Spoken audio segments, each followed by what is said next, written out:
হারাং নদীর ভাঙনে দিশাহারা কাছাড়ের কাঠিগড়া বিধানসভা কেন্দ্রের অন্তর্গত গড়ের ভিতর গ্রামের শতাধিক পরিবার বসত ভিটে ফসলি জমি ও রাস্তা নদীগর্ভে বিলীন হচ্ছে প্রতিদিন। গ্রামবাসীদের অভিযোগ, বছরের পর বছর প্রতিশ্রুতি মিললেও কোনো স্থায়ী সমাধান হয়নি। 5 বছরে একবারও এলাকার মুখ দেখেননি বিধায়ক খলিল উদ্দিন মজুমদার। তাই হাত জুড়ে রাজ্যের জলসম্পদ মন্ত্রী পীযূষ হাজরিকার হস্তক্ষেপ চান তারা এবং অবিলম্বে যেন নেওয়া হয় কার্যকরী ব্যবস্থা।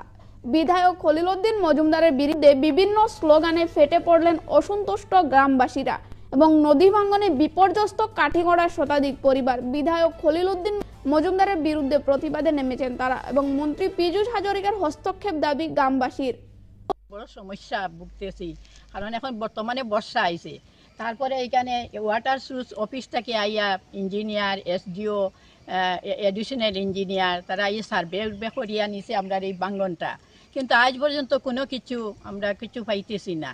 বর্তমানে অফিসও গেলেও মানে স্যার তারা কইবা যে আপনারা বাজেট গুয়াহাটিত পাঠানি হয়েছে, আপনারা বাজেট না আইলে তো আমরা কোনো কাজ করতে পারতেছি না।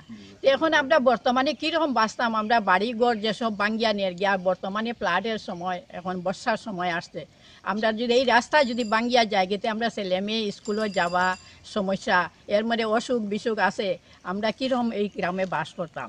নরেন্দ্র মোদী সবসময় তো কইন যে গ্রাম বাঁচিলে, গ্রাম রক্ষা হইলে শহর রক্ষা হইব।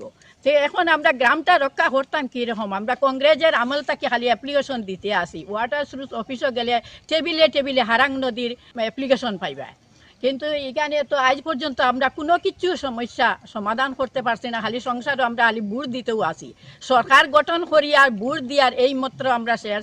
সরকারের স্টাফরা আয় দেখিয়া যায়, আমরা আজ পর্যন্ত কোনো 1 টাকার কোনো কাজ হইছে না। গড়ের ভিতর গ্রামের হারাং নদীর ভাঙ্গনে যে অবস্থা হয়েছে, অবস্থা খুব খারাপ। বর্তমানে 4-5টা পার্কো বাইন দেওয়া হয়েছিল, 4-5টা পার্কো বাইন দেওয়া হয়েছিল এখানে। এই দেওয়াতে মানে একটু বাঙ্গার একটু কন্ট্রোল হয়েছিল। তারপরে বারবার ইঞ্জিনিয়াররা আইলা, ফ্লাড কন্ট্রোলের কোনো স্টাফ মনে রয়েছে না, বাকি সব বারবার আইন তারা আইয়া দেখেন দেখিয়া যান গিয়া এই জায়গাটা মাফিয়া নিলা, 2বার করে মাফিয়া নিলাম। মাফিয়া নেওয়ার পরে বলে এই কমসে কম এই কোনাটারে তারা ঠিক করে দিব, কোনো খবরই নাই। তারা বাংছে, আমরা নিজে দেখুন বাঁশ দিয়া গরব লাগাই, মানে আর উপায় নাই। আর মানে আমরা রাস্তাটা ঠিকাই দিলাম, আর একদম দেখুন আর 5-6 মিটার দূরে গড়।